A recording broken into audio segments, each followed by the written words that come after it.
Shalom, sesuai yang kasih dalam Tuhan Yesus Kristus. Raja Salomo di dalam kitab Khotbah menuliskan bahwa di bawah kolong langit ini tidak ada sesuatu yang baru. Apa yang dulu pernah ada akan ada lagi, dan apa yang dulu pernah diperbuat akan diperbuat lagi. Hal ini mengajarkan pada kita untuk selalu belajar pada peristiwa-peristiwa yang terjadi di masa lampau.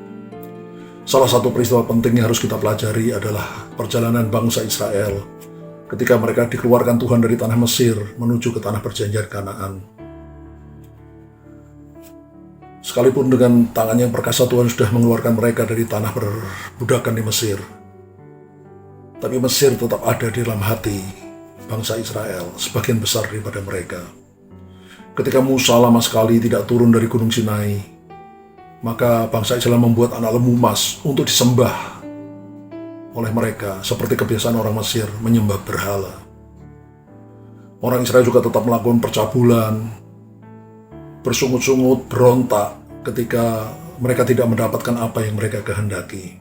Dan hal ini sangat menyakitkan hati Tuhan, sehingga sebagian besar dari bangsa Israel yang keluar dari tanah perbudakan di Mesir tidak berhasil mencapai tanah Kanaan, tanah perjanjian, tapi mereka mati terhantar di padang belantara. Firman Tuhan menuliskan di dalam 1 Korintus pasal 10 ayat 11 sebagai berikut. Semuanya ini telah menimpa mereka sebagai contoh dan dituliskan untuk menjadi peringatan bagi kita yang hidup pada waktu di mana zaman akhir telah tiba. Saudara kita yang hidup di zaman akhir ini harus mencontoh, belajar dari apa yang terjadi pada bangsa Israel ketika mereka keluar dari Mesir ribuan tahun yang lalu. Mesir bagi kita itu melambangkan dunia ini. Tuhan Yesus dengan darahnya yang sangat mahal telah membeli kita dari iblis, dari dunia ini, dan membawa kita berjalan menuju ke tanah perjanjian, tanah Kanaan, yaitu surga yang mulia. Dalam perjalanan menuju ke tanah perjanjian Kanaan, kita harus membuang sifat-sifat dunia ini, kelakuan duniawi harus kita buang. Seperti kejahatan, percabulan, kesombongan, iri hati, dengki, kemunafikan, dan sebagainya harus kita buang. Dan kita harus menggantinya dengan tabiat-tabiat seperti Kristus, kasih, sukacita, damai sejahtera, kebaikan, kesetiaan, kemurahan, kelemah lembutan, penguasaan diri.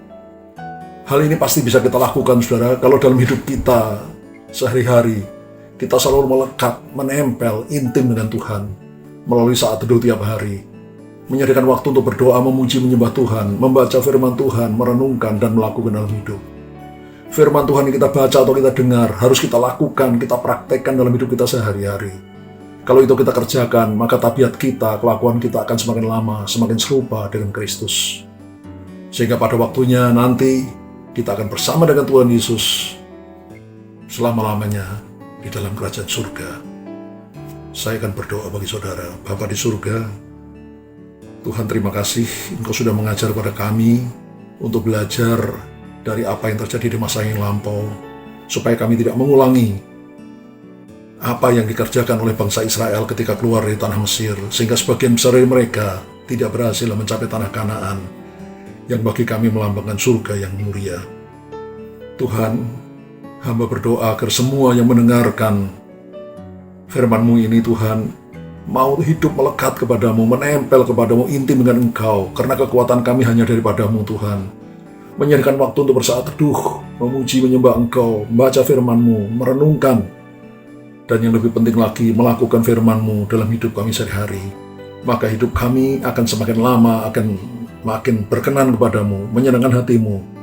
Karakter kami menjadi makin lama, makin serupa dengan Kristus. Sampai pada waktunya nanti, kami akan bersama dengan Engkau, bersama dengan Tuhan Yesus, selama-lamanya dalam kerajaan surga. Terima kasih ya Tuhan Yesus, terima kasih Bapa, terima kasih Roh Kudus. Di dalam nama Tuhan Yesus kami sudah berdoa dan mengucap syukur. Haleluya. Amin.